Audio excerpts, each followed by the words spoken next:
अखिल भारतीय जनवादी महिला समिति की मंडी इकाई ने महंगाई और बेरोजगारी के मुद्दे को लेकर मंडी जिला मुख्यालय पर विरोध प्रदर्शन किया। प्रदर्शनकारियों ने सरकार के खिलाफ नारेबाजी कर बढ़ी हुई कीमतों को वापस लेने की मांग की। अखिल भारतीय जनवादी महिला समिति की मंडी इकाई ने महंगाई और बेरोजगारी के मुद्दे को लेकर मंडी जिला मुख्यालय पर विरोध प्रदर्शन किया। प्रदर्शनकारियों ने सरकार के खिलाफ नारेबाजी कर बढ़ी हुई कीमतों को वापस लिए जाने की मांग की। अखिल भारतीय जनवादी महिला समिति मंडी इकाई की अध्यक्षा मीना वैद्य ने कहा कि पेट्रोल और डीजल की कीमतों में वृद्धि के चलते महंगाई दिन प्रतिदिन बढ़ती जा रही है। चाहे केंद्र के नेता हो चाहे प्रदेश के नेता यहाँ आते हैं और जुमलेबाजी करके चले जाते हैं। महिला समिति बार बार महंगाई को लेकर आवाज उठा रही है, लेकिन प्रदेश सरकार पर इसका कोई असर नहीं हो रहा है। कोरोना के दौरान युवाओं को बेरोजगारी की मार झेलनी पड़ी। देश और प्रदेश की आम जनता को आर्थिक तंगी से जूझना पड़ा। महंगाई 4 गुना बढ़ गई है। सरकार इस महंगाई पर नियंत्रण करने में विफल हो गई है। भाजपा की सरकार है राज्य और केंद्र में, किस तरह से दिन प्रतिदिन महंगाई बढ़ती जा रही है और हम अपने यहाँ पर नेताओं को देखते हैं, चाहे वो प्रदेश के नेता हो चाहे केंद्र के नेता हो, यहाँ पर आते हैं और केवल जुमलाबाजी करके चले जाते हैं। महंगाई दिन प्रतिदिन बढ़ती जा रही है। हम महिलाएं जो है बार बार जो है इस महंगाई के खिलाफ आवाज उठा रहे हैं, लेकिन हमारे भाजपा हमारे मुख्यमंत्री के कानों पर तो चूम ही नहीं रेंग रही है। जब से कोरोना हुआ है तब से जिन लोगों के पास नौकरी थी वो नौकरियां भी जा रही हैं और वो बेरोजगार हो गए हैं। बाकी लोगों को तो क्या सरकार रोजगार देगी। महंगाई दिन प्रतिदिन बढ़ती जा रही है। कोरोना काल में बहुत संकट में महिलाएं रही हैं।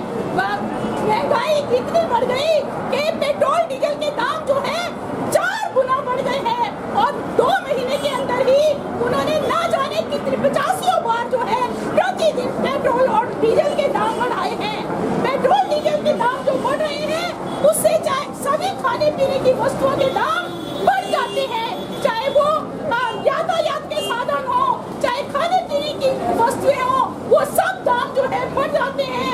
नौकरियों की छटनी हो रही है और हम देखते हैं कि कहने को तो प्रधानमंत्री मोदी जी ने उज्ज्वला योजना शुरू की थी और उनका ये मानना था कि जो महिलाएं हैं, जो गरीब महिलाएं हैं, क्योंकि वो लकड़ियों पर खाना बनाती हैं, चूल्हे में खाना बनाती हैं और उसके धुएं से उनके स्वास्थ्य पर जो है उसका कुप्रभाव पड़ रहा है और उनके स्वास्थ्य को ध्यान में रखते हुए, उनकी सेहत को ध्यान में रखते हुए हम उज्ज्वला योजना प्रारंभ कर रहे हैं। एक बार तो उन्होंने फ्री में सिलेंडर दे दिया, लेकिन उसके तुरंत बाद जो है उन्होंने जो सिलेंडर 360 रुपए में कभी मिला करता था आज 1000 के पास पहुंच गया। पद्धर के हडगलू खेल स्टेडियम में युवा एकता मंडल कुल्लू के सौजन्य से 2 दिवसीय वॉलीबॉल प्रतियोगिता का शुभारंभ मंगलवार को हुआ। इस स्पर्धा में हिमाचल प्रदेश पुलिस विभाग सहित 17 टीमें हिस्सा ले रही हैं। प्रतियोगिता का शुभारंभ जिला मंडी कांग्रेस कमेटी के महासचिव जोगिंद्र गुलेरिया ने किया। बुधवार को पूर्व मंत्री कौल सिंह ठाकुर 2 दिवसीय इस प्रतियोगिता का समापन करेंगे। पद्धर के हडगलू खेल स्टेडियम में युवा एकता मंडल कुल्लू के सौजन्य से 2 दिवसीय वॉलीबॉल प्रतियोगिता का शुभारंभ मंडी कांग्रेस कमेटी के महासचिव जोगिंद्र गुलेरिया ने किया। उन्होंने खिलाड़ियों को संबोधित करते हुए कहा कि ग्रामीण क्षेत्रों में खेलकूद प्रतियोगिता का आयोजन सराहनीय कदम है। प्राथमिक स्तर के खेल मैदानों से युवाओं को प्रदेश, राष्ट्र और अंतर्राष्ट्रीय स्तर पर खेलने की प्रेरणा मिलती है। उन्होंने कहा कि आज के दौर में युवा वर्ग नशे के मकरजाल में निरंतर फंसता जा रहा है। खेलकूद प्रतियोगिता ही एकमात्र माध्यम है जो युवा वर्ग को नशे की लत से दूर रख सकता है। अन्य युवाओं को भी इस और प्रेरणा दे। उन्होंने कहा कि प्रदेश की वर्तमान सरकार खेलकूद प्रतियोगिता की ओर ध्यान नहीं दे रही है। बावजूद उसके युवा वर्ग बेरोजगारी के दंश को झेलते हुए खेल मैदानों की रौनक को अपने स्तर पर संजोए हुए है। उन्होंने सरकार से भी आग्रह किया कि सरकार की सालगिरह बनाने में बेफजूल करोड़ों का खर्च करने की बजाय युवा वर्ग को रोजगार के संसाधन मुहैया करवाकर आर्थिक रूप से प्रोत्साहित करे। उन्होंने कहा कि युवा वर्ग जानता है कि द्रंग चुनाव क्षेत्र का सर्वांगीण विकास पूर्व मंत्री कौल सिंह ठाकुर की देन है। हमारी हुई है, भारी व्यवस्था के बावजूद छोटी छोटी जो खेल कूद का आयोजन यहाँ करवाया जा रहा है वो बहुत ही जरूरी है। जो युवा जिस तरीके से नशे की तरफ ज्यादा आकर्षित हो रहे हैं, वहां से उनका ध्यान हटाने के लिए और ये जो ग्रामीण क्षेत्र में जो ऑर्गेनाइज खेलों का किया जा रहा है, ये बहुत ही सराहनीय कदम है। मैं निशु जी को एक बार फिर से बधाई देता हूं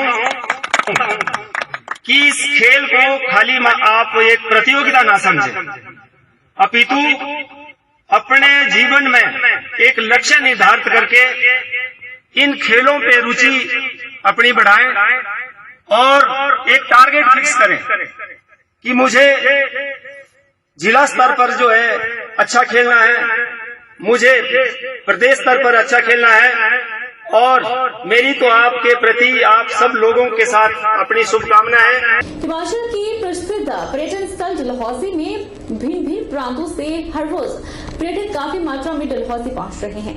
डलहौजी के होटल व्यवसायी और स्थानीय लोग बहुत खुश हैं क्योंकि कोविड के काफी देर बाद डलहौजी में अच्छा सीजन लग रहा है, जिससे उनकी आर्थिक स्थिति सुदृढ़ होगी।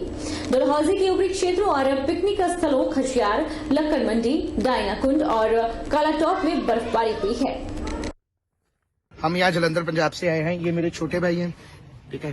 तो डलहौजी बहुत अच्छा मतलब फील हुआ, यहाँ जो लाइव स्नो है वो देखी और उसके अलावा जो यहाँ का फूड है, लोगों का मतलब रहना सहना है, लोगों की बात करनी है, बहुत अच्छी है और बढ़िया रहा हमारे लिए, बहुत अच्छा रहा।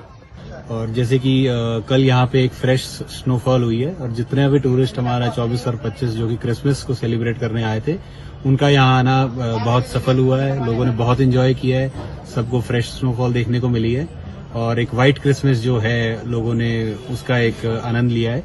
और 24 ऑफ दिसंबर से 31 दिसंबर तक एक बहुत ही अच्छा रश और बहुत अच्छा क्राउड है।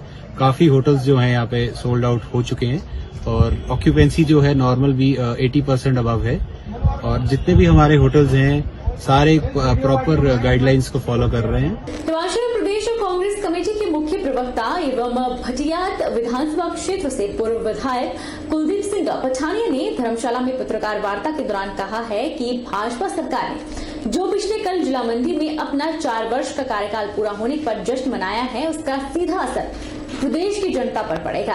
पठानी ने कहा कि प्रदेश की जनता को निराशा के अलावा इस रैली में और कुछ भी नहीं मिल पाया।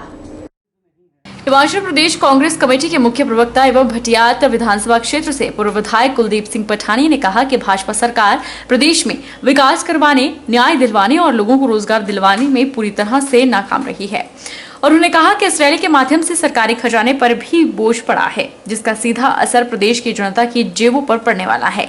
पठानी ने कहा कि इस रैली के दौरान देश के प्रधानमंत्री नरेंद्र मोदी ने करीब 11,500 करोड़ रुपए का पैकेज हिमाचल को दिया है। कांग्रेस यह जानना चाहती है कि इस पैकेज का लाभ किस तरह से हिमाचल प्रदेश की जनता को मिलेगा। उन्होंने कहा कि केंद्र सरकार द्वारा प्रदेश सरकार को किस मद के जरिए यह पैकेज दिया गया। इस कार्यक्रम में जिन योजनाओं और शिलान्यास का उद्घाटन किया है वो कांग्रेस कार्यकाल के दौरान ही चली हुई थी, लेकिन अब भाजपा प्रदेश की जनता को दिखाने के लिए इन योजनाओं और शिलान्यासों का उद्घाटन कर रही है। उन्होंने कहा कि हिमाचल प्रदेश में कई योजनाओं के तहत बिजली तैयार की जाती है, जिसमें 7.6% का शेयर हिमाचल प्रदेश को मिलता है और बाकी रेवेन्यू केंद्र सरकार को चला जाता है। उन्होंने कहा कि उस रेवेन्यू से हिमाचल को कितना फायदा होता है, इसकी जानकारी भी भाजपा को देनी होगी। कांग्रेस इसको प्रदेश सरकार की विफलताओं का, फेलियर्स का ये जश्न देखती है, क्योंकि पिछले 4 वर्षों में वर्तमान भारतीय जनता पार्टी की सरकार, जयराम सरकार जो है, प्रदेश की जनता को न्याय देने में, प्रदेश में सुविधाएं अर्जित करने में, रोजगार देने में, महंगाई कम करने में और सामाजिक सेवाओं में सुधार करने में पूरी तरह से विफल हुई है। इसलिए हम ये कहते हैं कि ये 4 वर्ष का कार्यकाल इनका विफलता का रहा है और ये जो जश्न है ये विफलताओं के जो पैकेज है 11,500 करोड़ का, ये किस क्षेत्र में है, कौन से मद में है, सरकार को कहां से जो है वो सहायता मिली, क्योंकि 65,000 करोड़ का कर्ज तो हिमाचल प्रदेश की सरकार के ऊपर हो चुका है। अब ये 11,500 करोड़ जो है किस प्रकार की सहायता है, कांग्रेस पार्टी ये जानना चाहती है, क्योंकि मात्र घोषणा करने से जो है ये साबित नहीं होगा कि ये जो है कोई फाइनेंशियल पैकेज जो है हिमाचल सरकार को मिला है। बहरहाल बुलेटिन में नहीं, आप देखते रहिए HP 24/7।